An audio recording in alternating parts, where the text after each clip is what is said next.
جی عبداللہ بن مسعود رضی اللہ عنہ سے مروی ہے، نبی پاک صلی اللہ علیہ وسلم نے فرمایا حسد جائز نہیں، یعنی رشک جو ہے وہ جائز نہیں مگر دو اشخاص پر، دو لوگوں کی عادت پر۔ ایک وہ شخص جس کو اللہ نے مال دیا اور اس بات کی توفیق اور ہمت دی کہ اسے اللہ کی راہ میں خرچ کرے۔ ایک بندے کو اللہ نے مال دیا، اس پہ آپ رشک کر سکتے ہیں، کاش مجھے بھی ملے، میں بھی خرچ کروں، ٹھیک ہے۔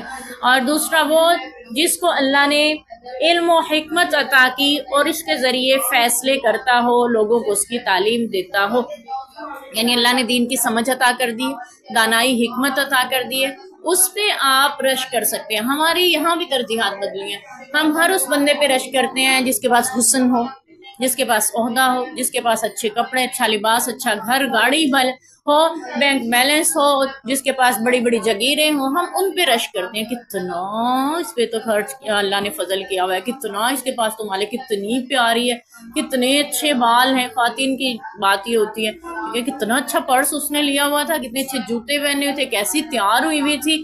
ہم ساری ترجیحات ان چیزوں پہ لگا دیتے ہیں، جبکہ ان پہ رشک کرنے کی اجازت شریعت میں نہیں ہے۔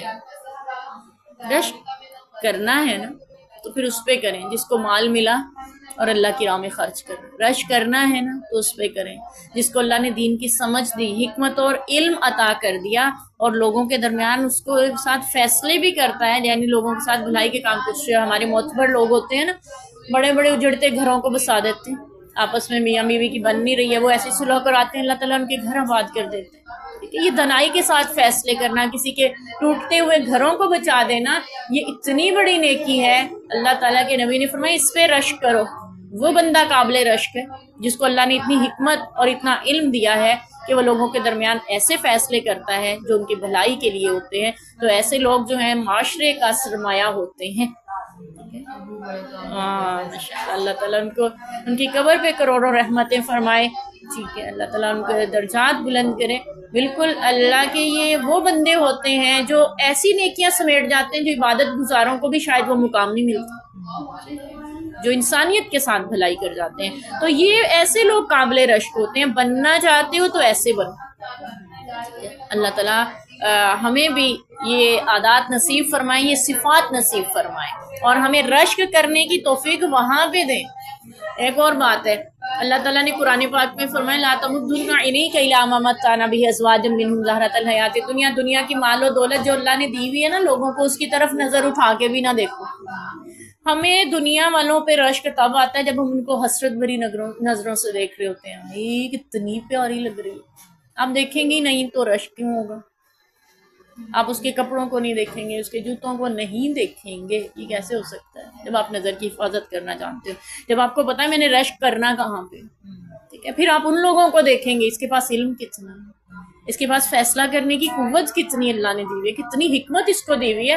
بات کرنے، کسی کو بات منوانا بھی ایک فن ہوتا ہے، ٹھیک ہے، لڑنا جھگڑنا تو ہر کسی کو آتا ہے، بلا وجہ کا شور مچانا کوئی مشکل نہیں ہے، لیکن کسی کے فیصلے کر دینا، بہتر طریقے سے ان کے گھر بسا دینا، ان کے معاملات کو سلجھا دینا، آپس میں گاؤں میں لڑائیاں جھگڑے ہو جاتے ہیں، جو پنچایتوں میں صلح کرواتے ہیں وہ دانائی کی باتیں کرتے ہیں تو لوگ صلح کی طرف مائل ہوتے ہیں، ایک دوسرے کی آپس میں صلح کروا دیتے ہیں۔ تو ایسے لوگوں پہ رشک کرنا ہے اور ان کو قابل رشک سمجھیں گے تو ہماری ترجیحات بدلتی جائیں گی۔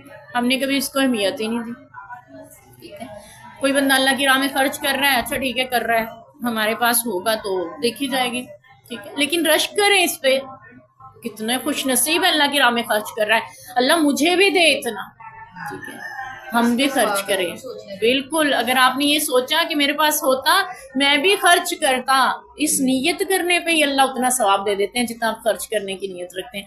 بننا ہی ہے تو ایسا ہی بنے نا جو اللہ کی راہ میں خرچ کریں اور کتنی دنیا کی دعائیں سمیٹ رہے ہیں۔ اگر بننا ہی ہے، رشک کرنا ہے، ایسے پہ رشک کریں، اللہ مجھے بھی ایسا بنانا، مجھے بھی وہ ساری چیزیں، ساری صلاحیتیں، ساری باتیں، سارے الفاظ عطا کر دے جس سے لوگوں کے درمیان احسن طریقے سے فیصلہ کروں، کتنے لوگوں کی دعائیں، کتنے لوگوں کی بھلائیاں میرے ساتھ جڑ جائیں گی اور میرے لیے آخرت میں ذخیرہ بن جائیں گی۔ تو یہ دو حدیثیں ہماری دنیا کی ترجیحات جو اس وقت بنی نا اس کو بدلنے کے لیے کافی ہیں۔ یہ ایک حدیث اس میں دو باتیں کہ ہم اپنی ترجیحات کو کیسے بدلیں. ہم نے رشک کرنا ہے تو دنیا کی چیزوں پہ نہیں کرنا, دنیا کو اللہ کی راہ میں خرچ کرنے والوں پہ کرنا ہے, تاکہ اللہ سے توفیق بھی مانگیں اللہ ہمیں بھی ایسا بنائے, ٹھیک ہے. اور اگر رشک کرنا ہے, علم و حکمت کی باتیں کرنے والے لوگوں کے بہتر فیصلے کر دینے والے, لوگوں کے جھگڑے ختم کر دینے والے لوگوں پہ کرنا ہے, اور کوشش کرنی ہے اللہ ہمیں بھی ایسا بناتے. آمین.